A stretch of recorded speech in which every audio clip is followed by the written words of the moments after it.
un peligro inminente en nuestras vidas que ha llegado al corazón de la nación. Es una corriente que trae consigo ideas y filosofías, actos y actitudes que terminarán destruyendo nuestra manera de vivir. Hoy, en el programa En Contacto, ante el peligro inminente. Y Jesús se acercó y les habló diciendo: Toda potestad me es dada en el cielo y en la tierra.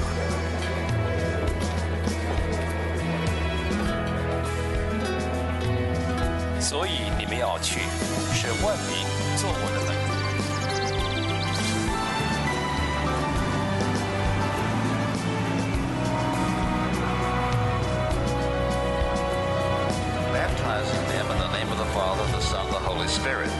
Enseñándoles que guarden todas las cosas que os he mandado, y he aquí yo estoy con vosotros todos los días hasta el fin del mundo. Amén.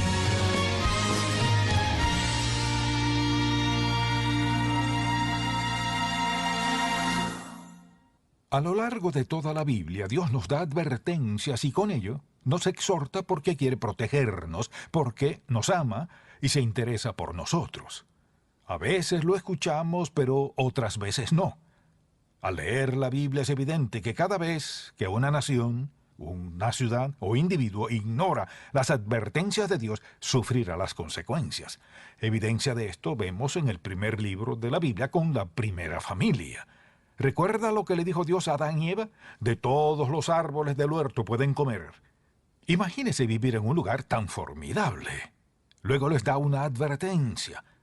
Pero el árbol de la ciencia del bien y del mal allá no pueden tocar, porque el día que de él coman, ciertamente, sin duda alguna, morirán. Uno pensaría que habrían sido sabios para decir lo que sea ese árbol. No queremos perder todo esto por probar aquello. Pero no escucharon atentamente. Hicieron lo que les pareció y les costó su vida en el huerto del Edén.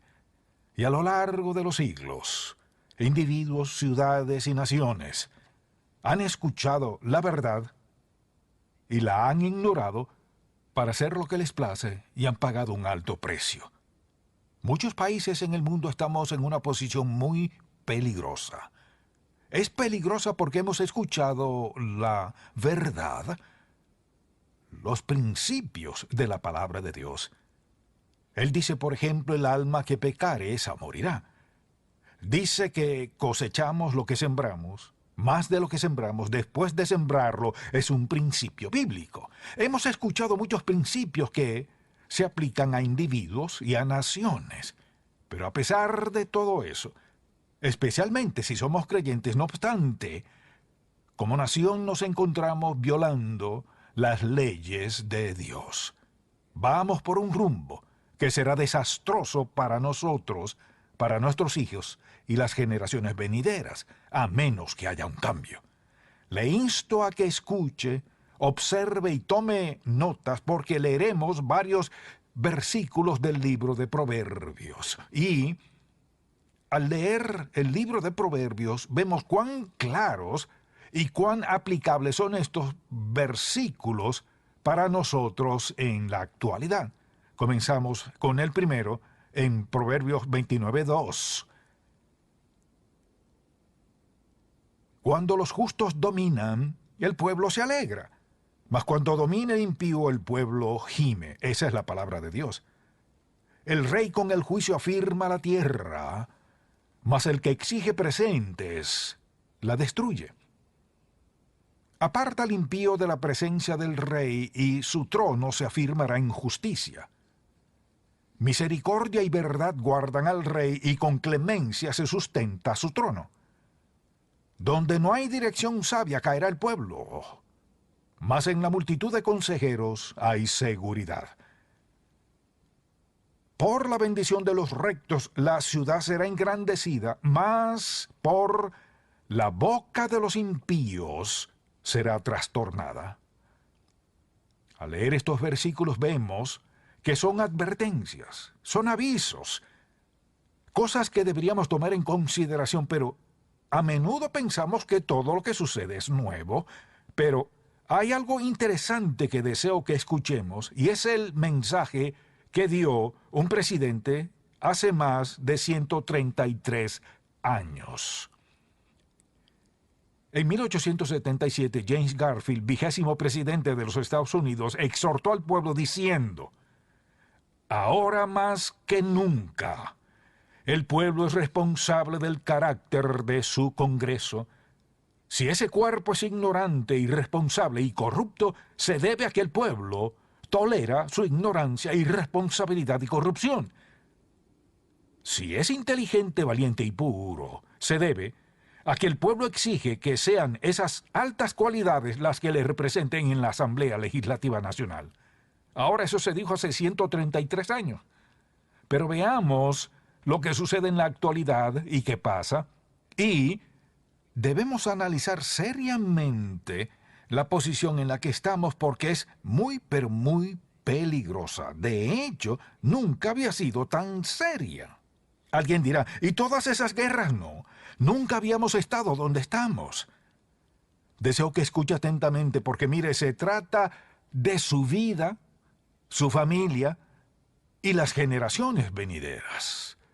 Es muy fácil pensar solo en nosotros mismos, en lo que tenemos, lo que nos pertenece, yo, lo mío, mi familia y ya.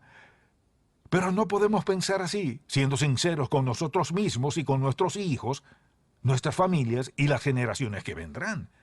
Así que consideremos algo aquí. Y se trata de un peligro inminente en nuestras vidas que ha llegado al corazón de la nación. Es una corriente que trae consigo ideas y filosofías, actos y actitudes que terminarán destruyendo nuestra manera de vivir. Quizá piense, ¿cómo algo destruiría nuestra vida tan maravillosa? En breve le mostraré por qué lo digo. No solo es algo que sucederá, sino que ya ese proceso empezó. En cierta manera lo que ocurre es más peligroso y fatal que huracanes, inundaciones, terremotos y tornados. Incluso peor que un derrame petrolero. Al pensar en esta peligrosa corriente que se está extendiendo en la nación y alterando nuestras vidas, implica muchos factores y a continuación mencionaré una lista de ellos. Les insto a pensar seriamente en cada uno de ellos. Algo que forma parte de esta corriente es la crisis financiera. Pensemos no solo en nosotros, sino en las generaciones que vendrán. La deuda nacional es de $13,000 millones y aumenta cada segundo. De hecho, si investigamos sobre la deuda nacional en la Internet, vemos gráficas y figuras que muestran lo rápido que aumenta la deuda. Y la tasa actual aumenta $3,870 millones al día. La pregunta es la siguiente: ¿quién pagará todo eso? Si tuviéramos que pagarla hoy día, cada contribuyente tendría que pagar $118,600. Lo que ha sucedido en esta crisis financiera es que hemos perdido $17,000 millones que le pertenecen a las familias de la nación. Nunca habíamos estado donde estamos hoy. Quizás alguien dice, yo estoy bien, pero no pensemos solo en nosotros. Preguntémonos, ¿qué diremos a nuestros hijos cuando pregunten, ¿cómo nos endeudamos tanto? Porque ellos no tendrán el estilo de vida que tenemos nosotros ahora. Tampoco lo tendrán sus nietos. Sencillamente porque ya no habrá dinero. Quizás diga, ¿a dónde se irá? Se lo habrán quitado en impuestos, porque así encaja todo esto. Todo lo que sucede traerá como resultado eso. Y mire, si seguimos por el mismo rumbo por el que vamos hoy, se cree que en menos de 2 años seremos insolventes. Lo mismo ha sucedido en otros países europeos. Están en la ruina. Cuando esta nación caiga en la ruina, perderemos nuestra libertad. Alguien tomará el control absoluto. La peor parte de esta corriente es la movida al socialismo en este país. Permítame recordarle algo. La responsabilidad del gobierno no es proveer para nosotros, sino protegernos. Así que definiré lo que es el socialismo porque muchas personas creen que significa el gobierno será mi proveedor, es asistencia social, el gobierno es responsable. Entonces definamos lo que es el socialismo. Es una economía centralizada y planificada en la que el gobierno controla todos los medios de producción y distribución. Eso es el socialismo.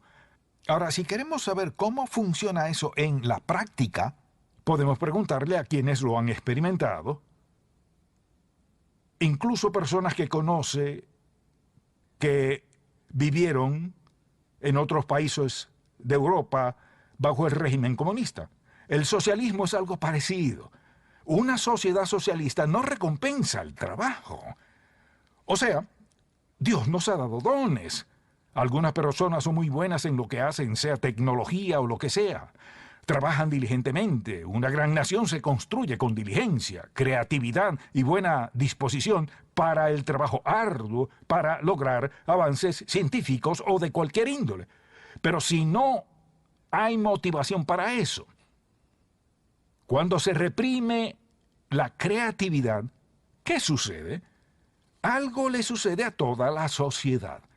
El socialismo la desmoraliza. Así que el individuo no posee nada, porque recordemos que en una sociedad socialista, el gobierno tiene el derecho y el poder de tomar lo que quiera, cuando quiera, por el bien del Estado. No lo olvidemos.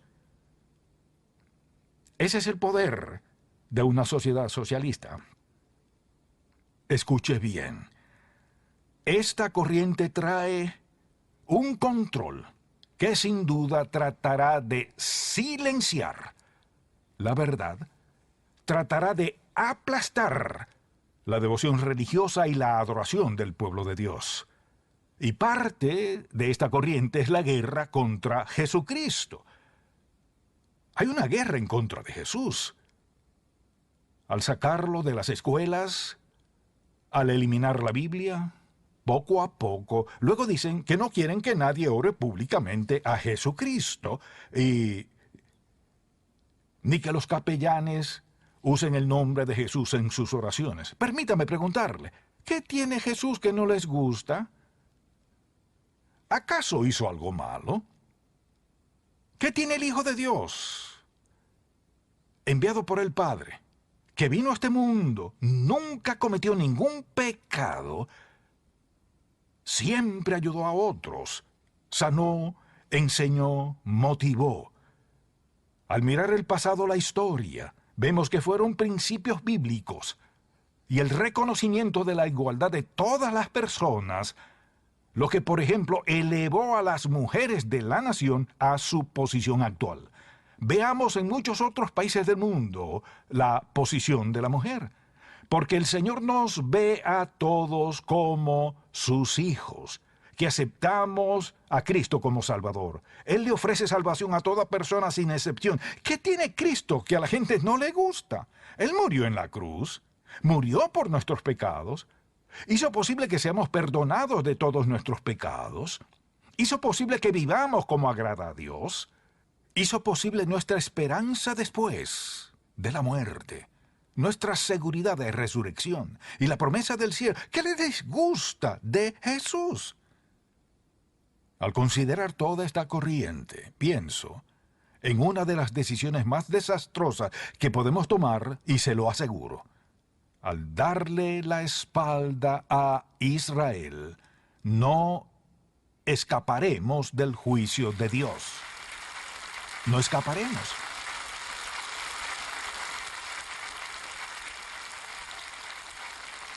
Y eso es justamente lo que se está escuchando de los gobiernos. Quizás piense, Israel es solo un pequeño territorio por allá. ¿Qué gran importancia tiene? Dios. Él dijo, bendeciré a quienes te bendigan y a quienes te maldigan, maldeciré. ¿Cómo se explica esto? ¿Cómo se explica que otro grupo de personas vino a quitarle su territorio? Segundo, ¿cómo se explica esto? Hay suficientes masas de pueblos en el mundo que pudieran aplastarlos, pese a toda la crítica que reciben. Ahí están, listos para defenderse pase lo que pase. Es muy peligroso darle la espalda a la nación de Israel. Sin embargo, eso es exactamente lo que estamos escuchando y le aseguro que será una movida de la que nunca nos escaparemos. Por otra parte está esta idea de anunciar al mundo que ya no somos una nación cristiana. Entonces, ¿qué somos? A cualquier persona que diga esto le respondería, si usted cree que no somos una nación cristiana, lea nuestra historia. Vaya al Capitolio y vea todas las inscripciones. Cuente todas las iglesias cristianas en el país, los pastores y las personas consagradas a Dios. Vea el pasado, el impacto que ha tenido la palabra de Dios en esta nación. Mire, negarlo no hace que sea cierto. Somos una nación cristiana. Tenemos problemas, los reconocemos, pero seguimos siendo cristianos. A muchos les gustaría que no fuese así y se esmeran con diligencia para lograrlo. Pero el último grupo de personas que debería contribuir en eso es el gobierno. Hay separación entre la iglesia y el Estado. Entonces no toquen la puerta de la iglesia, ni traten de callar a los siervos de Dios.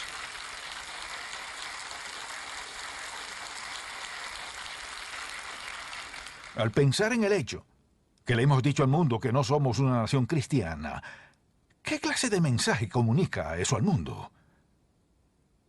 Otra cosa que llegará a ser un desastre. Decidimos matar a los bebés y promoverlo por todo el mundo. Si vamos un momento a Éxodo capítulo 23, versículo 7 dice, «De palabra de mentira te alejarás, y no matarás al inocente o al piadoso, porque yo no justificaré al impío. No recibirás presente, porque el presente ciega a los que ven y pervierte las palabras de los justos». Estamos viendo el pecado que se comete públicamente, sin excusa ni explicación, con orgullo y arrogancia al hacerlo. Tenga por seguro que para el socialismo hay tres grupos de personas que no tienen valor porque no aportan al Estado: los bebés no natos, los ancianos y los discapacitados. Pensemos en cuántas personas en la sociedad pueden caer en alguna de esas categorías. ¿Qué significa eso para ellas? Otro aspecto muy peligroso en lo que concierne a esta corriente es abandonar o remover el concepto bíblico del matrimonio. La base fundamental de una sociedad son sus hogares. Un hogar no son dos hombres casados, ni dos mujeres casados, es un esposo y una esposa.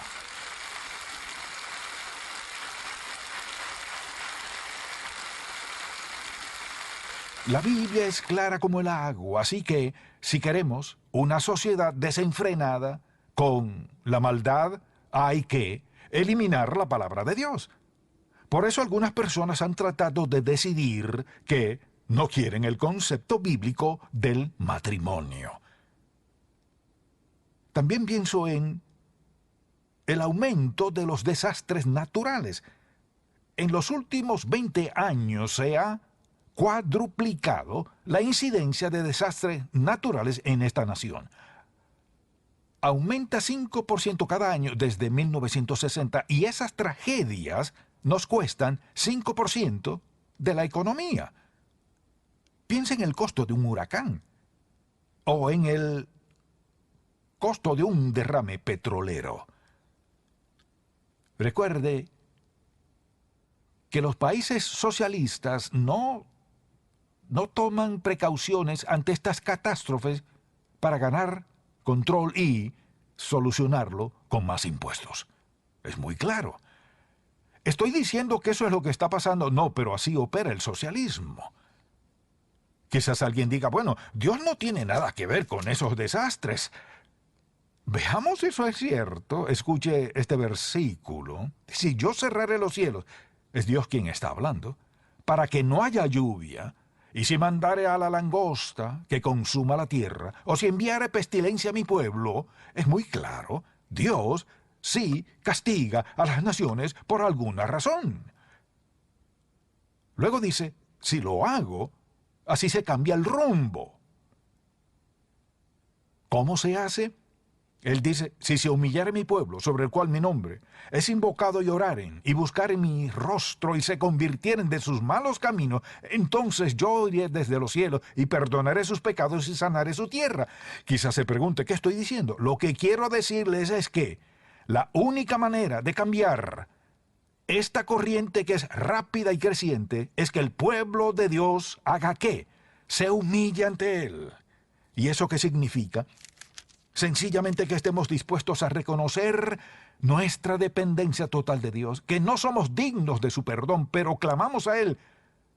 Al decirnos que busquemos su rostro significa que vayamos a Él, a pedirle que haga lo que no podemos hacer nosotros, reconociendo que Él y solo Él puede hacerlo.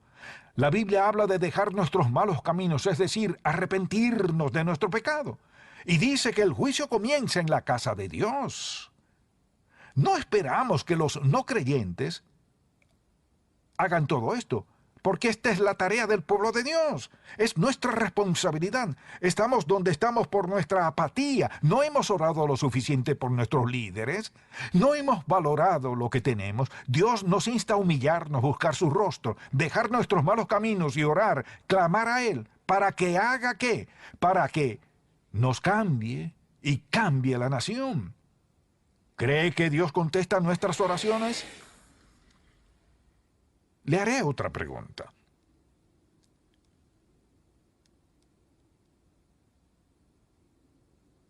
¿Quiere que sigamos por el rumbo en el que estamos? ¿O que volvamos a encarrilarnos? El asunto es este. Y estoy exhortando a esta congregación, pero deseo que todos los que ven y escuchan también lo hagan. Escuche bien. Le invito a que se una conmigo en oración por las naciones, como Dios le dije hacerlo, por un periodo breve, durante algunos días y algunas semanas. No lo olvide.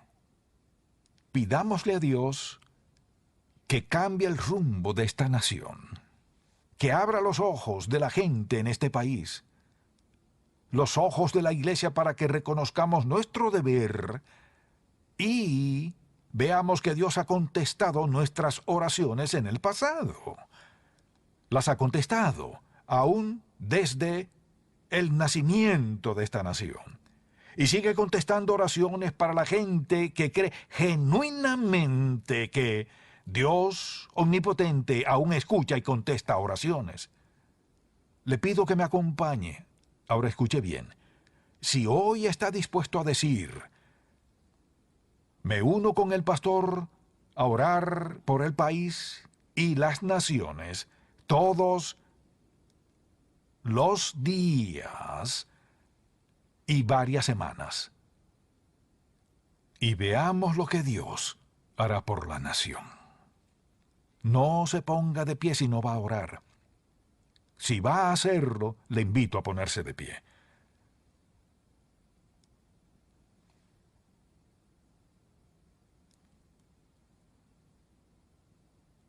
Para todos aquellos que nos ven y escuchan, si desea unirse en oración por algunos días y varias semanas, podría avisarnos. Será de aliento para todos. Llámenos al número de teléfono que ve en pantalla, por favor. Creo que muchas personas están dispuestas a orar diligentemente para que Dios cambie esta nación. Pero escuche, hay que apoyar esas oraciones con rectitud, viviendo como agrada a Dios, andando en obediencia a Él. Si está dispuesto a orar y desea que esas oraciones sean efectivas, que cambien la vida de la nación, Dios lo hará si oramos con fe. Y recuerde que no es solo por nosotros, sino por nuestros hijos, nietos y las generaciones venideras. Como esta nación, no habrá otra igual. Por la misma base de esta república, la razón por la cual se fundó, aunque empezó de manera experimental, no queremos que caiga o falle, ni que sea destruida. Padre, nos has visto a todos de pie. Ves los hogares en todo el país donde hay personas dispuestas a interceder, o quienes nos avisarán que intercederán con nosotros. Te pido que este mensaje llegue al corazón de miles y miles de personas y se comprometan a orar por esta nación. Te agradecemos, Padre, por tu gracia, amor y bondad para con nosotros. Te pedimos que el Espíritu Santo todos los días nos recuerde a cada uno de nosotros que nos comprometimos contigo, Padre. Amamos esta nación y te pedimos que cambies el rumbo por el que va. Oramos en el nombre de Jesús. Amén. ¿Cuáles herramientas utiliza para criar a sus hijos? ¿Amor incondicional? ¿Honestidad? Como padre y pastor, el Dr. Stanley ofrece las herramientas bíblicas que todo padre necesita en Instrucciones para los Padres. No hay hombre que pueda decirme que está muy ocupado para orar con sus hijos. ¿Sabe por qué no ora con ellos? Por orgulloso. Con instrucciones prácticas y sanas, la serie de 4 mensajes motiva a los padres en la tarea de criar a sus hijos. Ordénela a encontacto.org. Para adquirir una copia del mensaje de hoy, ante el peligro inminente, llame gratis a nuestro teléfono o visite encontacto.org. La vida está llena de decisiones difíciles, de éxitos y fracasos. Es por eso que en la serie Principios de Vida, el Dr. Stanley destaca las verdades bíblicas que le ayudarán a seguir confiadamente en la vida, no importa las dificultades que tengamos que enfrentar. Esta serie le ayudará a crecer en conocimientos y servicio al Señor por medio de 5 de los 30 principios de vida. Con el propósito de impactar al mundo con verdadera pasión por Dios y compasión por todo ser humano, la enseñanza de Charles Stanley es una presentación de Ministerios en Contacto.